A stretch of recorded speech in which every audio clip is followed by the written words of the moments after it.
어머니, 죄송해요. 이번 행사에서 어머니 자리는 없습니다. 그 냄새 때문에 저희 컨셉이 망가져요. 70여 년을 매주를 만들며 살아온 인생. 그 살아온 인생을 부정당한 채 어머니의 이름은 명단에서 지워졌습니다. 하지만 그날 누구도 예상 못한 결심을 품고 있었습니다. 초대받지 못한 어머니, 그녀가 선택한 길은 무엇이었을까요? 구독과 좋아요, 알림 설정은 영상을 제작하는데 큰 도움이 됩니다. 72살이 된 오연부는 손목에서 팔꿈치까지 이어진 검버섯이 세월의 훈장처럼 새겨진 할머니였다. 새벽 4시면 어김없이 일어나 부뚜막에 불을 지피고 30년째 같은 자리에서 매주를 띄우고 말렸다.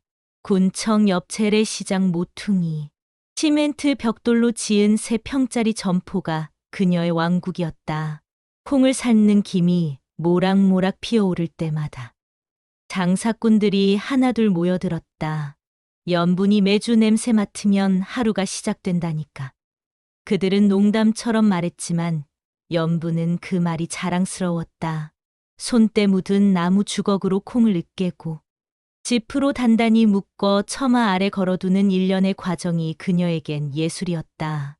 그날도 평소와 다름없이 매주를 빚고 있을 때 전화벨이 울렸다. 전화를 받자 아들 도연의 난처하다는 듯한 목소리가 들려왔다. 어머니, 윤지가 드릴 말씀이 있다는데요. 도연이 윤지에게 전화기를 건넸다. 곧 며느리 윤지의 목소리로 바뀌었다. 비건 베이커리 2호점 오픈을 앞두고 있다는 설명이 이어졌다. PR 대행사와 함께하는 공식 행사라며 인플루언서들과 언론까지 올 예정이라고 했다. 어머니, 매장 콘셉트가 미니멀&드 클린이거든요. 흰색 톤으로 통일하고 향도 최대한 중성적으로 맞췄어요. 그런데 윤지의 목소리가 조심스러워졌다. 전통장 냄새가 섞이면 브랜딩에 혼선이 생길 수 있어서요. 이해해 주시죠? 마음만 보내세요. 연부는 아무 말 없이 전화를 끊었다. 손에 든 콩알이 후두둑 바닥으로 떨어졌지만 줍지 않았다. 이내 정신을 가다듬고 뭔가 결심한 듯 일어섰다. 찬장을 열어 직접 길쌈한 삼배 보자기를 꺼내고 어젯밤에 구워둔 콩빵 12개를 정성스럽게 싸넣었다. 콩빵에는 자신이 만든 메주 가루가 들어가 있었다. 단맛 대신 깊은 감칠맛이 나는 그녀만의 비법이었다. 옷장에서 가장 깔끔한 옷으로 갈아입고 거울 앞에 서서 옷 매무새를 가다듬었다. 머리에 쓸 망사까지 챙겨 쓰고 낡은 가방에 보자기를 넣었다. 아들이 개업하는 베이커리에 갈 참이었다. 마을버스가 올 시간이었다. 정류장에서 기다리며 연부는 생각했다. 콘셉트라는 게 뭔지, 브랜딩이라는 게 뭔지 정확히는 몰라도 연분이 오지 말았으면 하는 말인 건 알 것 같았다. 기다리던 버스가 왔다. 기사 아저씨가 반갑게 인사했다. 어디로 나들이 가시나 봐요? 아들 가게 축하하러 가요. 연부는 담담하게 대답했다. 창밖으로 스쳐가는 풍경을 보며 그녀는 보자기 끈을 다시 한번 조였다. 정성으로 만든 빵을 전하러 가는 길이었다. 설령 그것이 콘셉트에 맞지 않는다 하더라도 축하하러 가보고 싶었다. 버스에서 내려 도연의 베이커리를 찾는 일은 어렵지 않았다. 멀리서부터 흰색 간판이 눈에 띄었고 입구 앞에는 사람들이 북적거렸다. 연분이 가까이 다가가자 매장 전면이 한눈에 들어왔다. 통유리창 너머로 보이는 실내는 윤지 말대로 온통 흰색이었다. 벽도 진열대도 심지어 직원들의 유니폼까지 모두 하얀색으로 통일되어 있었다. 입구 옆에는 높은 의자에 앉아 노트북을 두드리는 젊은 여직원이 있었다. 그 뒤로 꽃다발과 화환들이 즐비하게 늘어서 있었고 그랜드 오프닝이라는 영어 문구가 적힌 포토월이 세워져 있었다. 사람들은 그 앞에서 번갈아 사진을 찍고 있었다. 연부는 그런 광경이 낯설었지만 아들이 성공한 모습을 보니 마음 한편이 뿌듯하기도 했다. 가게 앞에서 안으로 들어가려고 하자. 안녕하세요. 게스트 리스트 확인하겠습니다. 노트북 앞에 직원이 연분을 보며 밝게 미소 지었다. 성함이 어떻게 되시나요? 연분은 자신의 이름을 말했다. 직원은 태블릿 화면을 손가락으로 이리저리 문지르며 찾아보더니 고개를 갸웃거렸다. 죄송합니다만 오연부님 성함이 리스트에 없는 것 같은데요. 그때 매장 안에서 윤지가 나타났다. 하얀 블라우스에 베이지색 팬츠를 입고 목에는 브랜드 로고가 새겨진 스카프를 두른 모습이었다. 윤지는 연분을 보더니 당황한 기색을 감추지 못했다. 빠른 걸음으로 다가와 직원에게 속삭였다. 보라씨, 기자들 많아. 기사 잘못 나면 안 돼. 그리고는 연분에게 어색한 미소를 지으며 말했다. 어머니, 정말 오실 줄은 몰랐어요. 전화해서 마음만 보내시라고 말씀드렸는데 오셨네요. 며느리 윤지의 말이 기분 상했지만 마음을 가라앉히며 연분은 가방에서 삼배 보자기를 조심스럽게 꺼내 윤지에게 내밀었다. 우리 매주 넣어서 콩빵 구워봤어서 먹어보라고 들고 온 거야. 보자기를 풀자 고소하고 깊은 냄새가 은은하게 퍼져나왔다.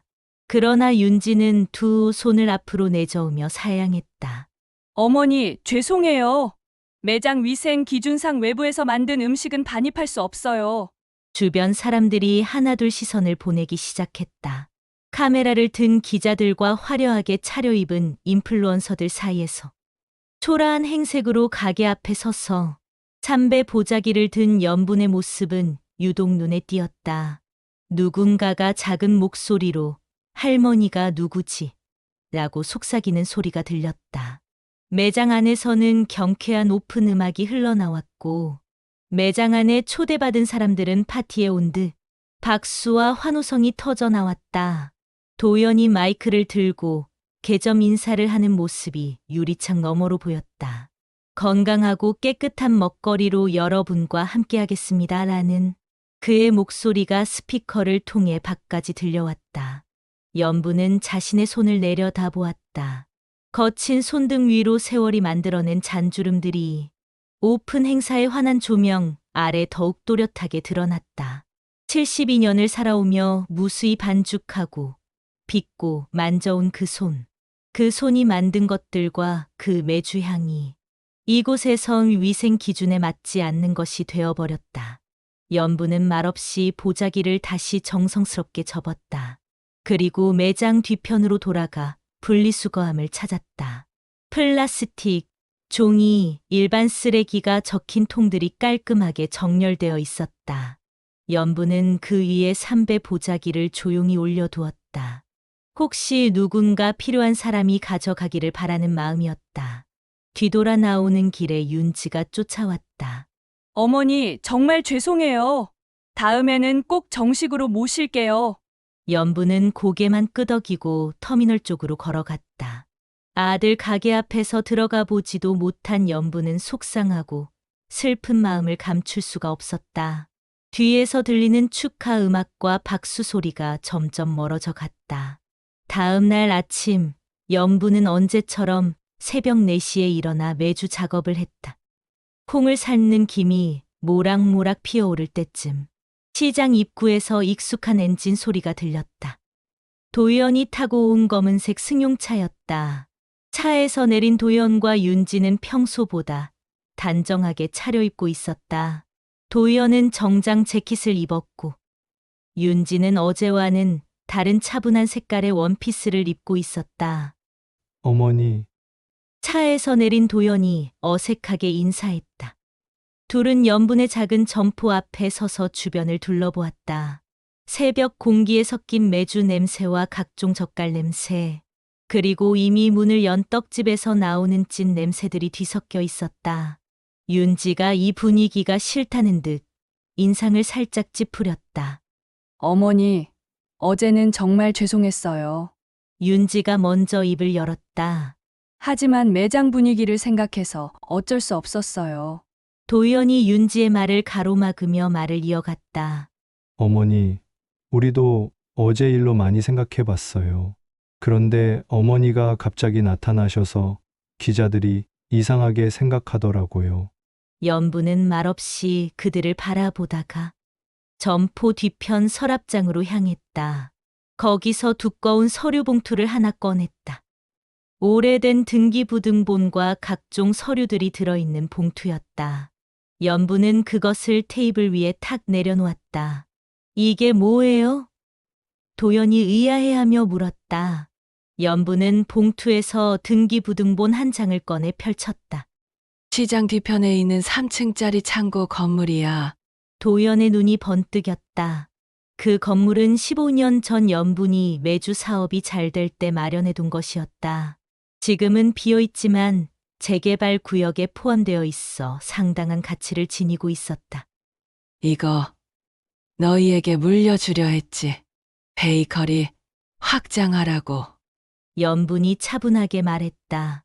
도연과 윤지의 표정이 밝아졌다. 정말요?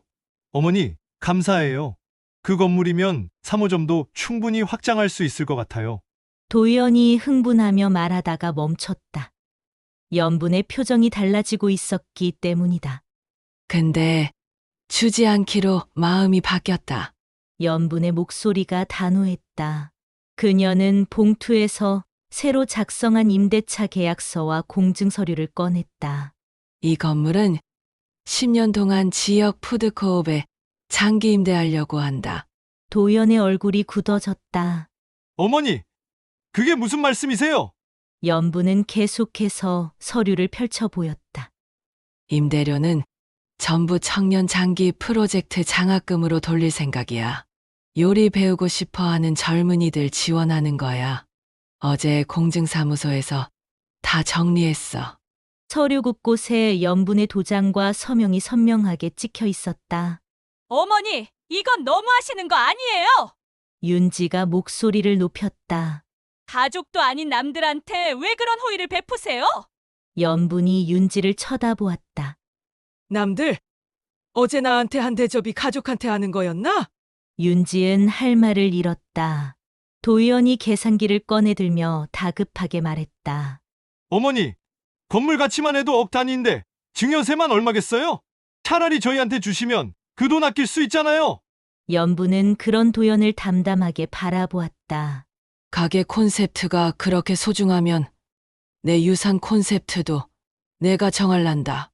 연분의 말에 도연은 더 이상 반박할 수 없었다. 임대소득세도 있고 앞으로 세금 문제는 어떻게 하시려고요? 도연이 마지막으로 경제적 논리를 들이댔다.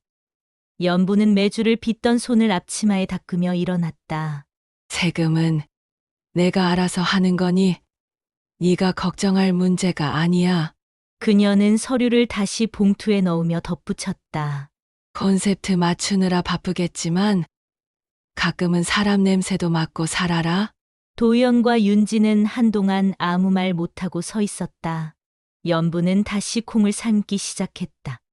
김이 모락모락 피어오르는 가운데 그녀의 결정은 돌이킬 수 없는 것이 되었다. 창고 건물은 이제 다른 이들의 꿈을 키우는 공간이 될 예정이었다. 그렇게 모든 재산을 정리하고 연부는 한강이 내려다 보이는 경치 좋은 도시형 공공주택으로 이사했다. 15평 남짓 원룸이지만 창문을 열면 한강이 내려다 보이고 아침마다 조깅하는 사람들과 산책하는 개들을 볼 수 있어 마음이 한결 가벼웠다. 그동안 치열하게 살아오느라 느껴보지 못한 여유로움이었다. 무엇보다 1층에 공용 공방이 있다는 점이 마음에 들었다. 입주 첫날 관리사무소에서 나누어준 안내서에는 다양한 프로그램 목록이 적혀 있었다. 도자기, 목공예, 천연염색, 요리교실까지. 연분이 즐겁게 들을 수업들이 기다리고 있었다. 할머니, 도자기 수업 들어보세요. 선생님이 정말 좋아요. 엘리베이터에서 만난 이웃 주민이 권했다. 젊은 엄마였는데 아이를 유모차에 태우고 있었다. 저도 육아 스트레스 해소 차 다니는데 흙 만지면 마음이 차분해져요. 연부는 고개를 끄덕였다. 72년을 살아오며 늘 무언가를 빚고 만져왔지만 흙으로 그릇을 빚어본 적은 없었다. 다음 주 화요일 연부는 1층 공방으로 내려갔다. 20대부터 60대까지 다양한 연령층의 사람들이 물레 앞에 앉아 있었다. 강사는 30대 중반쯤 되어 보이는 여성으로 부드러운 목소리로 흙을 다루는 요령을 설명했다. 처음엔 힘주지 마시고 흙이 원하는 대로 따라가 보세요. 연분의 손에 진흙이 닿는 순간 차갑고 부드러운 감촉이 손바닥을 통해 전해졌다. 메주를 빚을 때의 콩과는 전혀 다른 느낌이었다. 물레가 천천히 돌아가고 그 위에서 흙덩어리가 조금씩 모양을 잡아갔다. 첫 작품은 찌그러진 컵이었지만 연부는 만족스러웠다.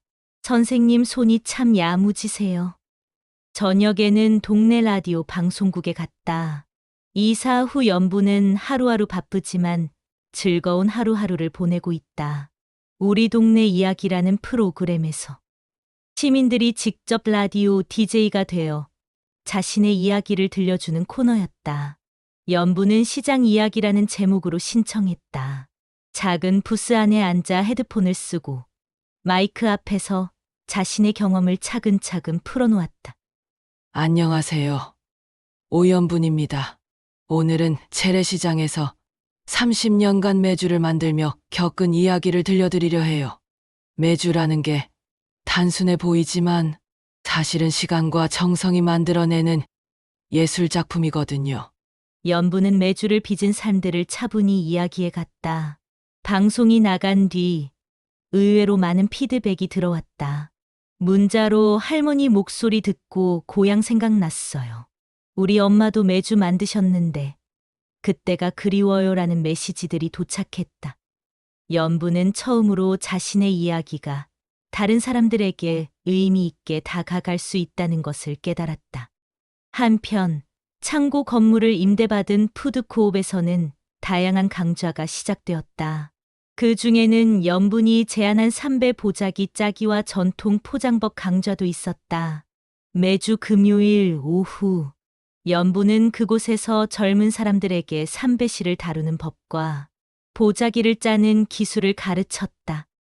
요즘 젊은 사람들은 선물 포장지로 비닐이나 종이만 쓰는데 보자기는 다시 쓸 수 있어서 환경에도 좋고 정성도 더 들어가 보여요. 연분의 말에 수강생들은 고개를 끄덕였다. 특히 제로웨이스트에 관심이 많은 젊은 여성들이 열심히 배웠다. 그 중에서도 람이라는 29살 청년 셰프가 유독 관심을 보였다. 그는 이곳에서 파스타 전문점을 준비하고 있었는데 연분의 메주를 활용한 소스 개발에 열정적이었다. 할머니, 이 메주로 만든 소스는 단순한 감칠맛이 아니에요. 시간의 깊이가 느껴져요. 어느 날 라미가 연분을 찾아와 말했다.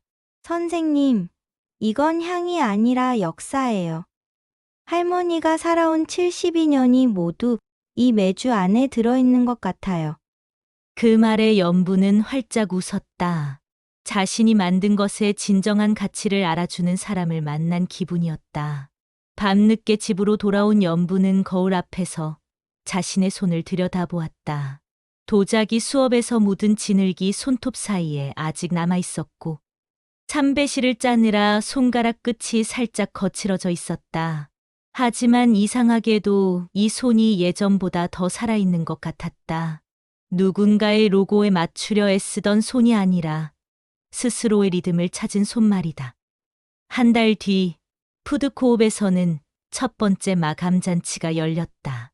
각자 준비해온 음식을 나누며 한 달간의 수업과 활동을 마무리하는 자리였다.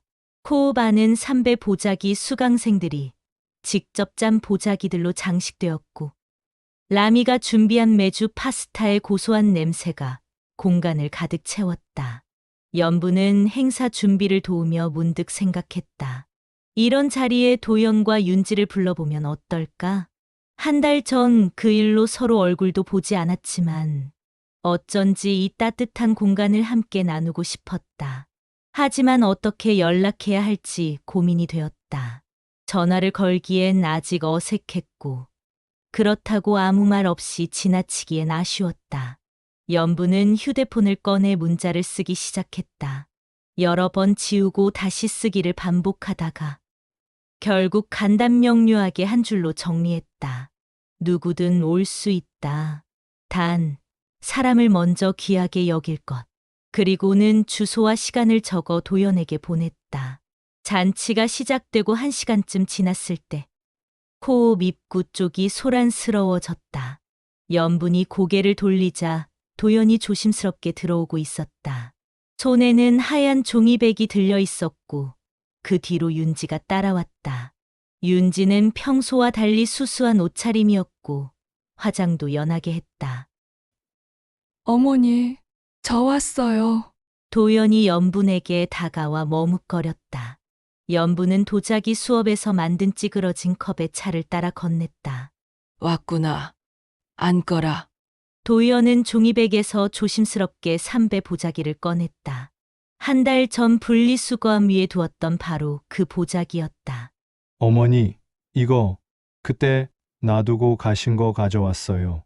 도연의 목소리가 떨렸다. 집에서 보자기를 펼쳤는데 콩빵이 그대로 있더라고요. 상하지 않아서 가져왔어요. 윤지가 덧붙였다. 매주 특유의 발효 성분 때문인 것 같아요. 천연 보존제 역할을 하나 봐요. 연부는 그 보자기를 받아들고 천천히 펼쳤다. 콩빵 몇 개가 여전히 촉촉하게 남아 있었다. 라미가 다가와 신기하다는 듯 말했다. 정말 신기해요. 인공 첨가물 없이도 이렇게 보존이 되다니. 다른 수강생들도 하나둘 모여들어 보자기와 콩빵에 관심을 보였다. 윤지는 말없이 콩빵 한 점을 집어 입에 넣었다. 천천히 씹더니 고개를 숙였다. 어머니, 정말 죄송해요. 그때 위생 기준 어쩌고 핑계댄 거. 사실은 제가 체면 때문이었어요. 윤지의 눈가에 눈물이 맺혔다. 손님들한테 세련된 모습만 보이려고 했는데 정작 가장 소중한 걸 놓쳤네요. 도연도 콩빵을 하나 먹어보며 말했다. 어머니, 이 맛 어릴 때 먹던 그 맛이에요. 제가 왜 잊고 살았을까요? 연부는 웃으며 쟁반을 들어 다른 손님들에게 건넸다. 잔치는 밤늦게까지 이어졌다. 삼배 보자기 위에 놓인 각자의 음식들을 나누어 먹으며 사람들은 서로의 이야기를 나누었다. 도자기 선생님은 연분의 컵을 보며 불완전한 형태지만 정성이 느껴진다고 칭찬했고 라디오 방송 PD는 다음 달에도 나와달라고 부탁했다. 코옵의 불이 하나둘 꺼져갈 때 연부는 정리를 도우며 초대 못 받아도 괜찮다. 나는 오늘도 나를 초대했다. 나지막히 중얼거렸다. 자신을 밀어내려던 세상에서 자신을 받아주는 공간을 스스로 만들어냈다는 뿌듯함이었다. 집으로 돌아가는 길, 연부는 다음 라디오 방송 원고를 생각했다. 제목은 이미 정해져 있었다. 브랜드보다 오래가는 냄새. 베이커리의 인공적인 향보다 매주의 자연스러운 냄새가 더 오래 기억에 남는다는 이야기를 하고 싶었다. 아파트 엘리베이터 안에서 연부는 거울에 비친 자신을 보았다. 손등의 잔주름이 형광등, 불빛 아래에서 또렷하게 빛났다. 그 주름 하나하나가 이제는 숨기고 싶은 흔적이 아니라 자랑스러운 이야기가 되었다. 72년을 살아오며 새긴 모든 순간들이 오늘 이 작은 잔치를 가능하게 한 밑거름이었으니까. 시청해 주셔서 감사합니다.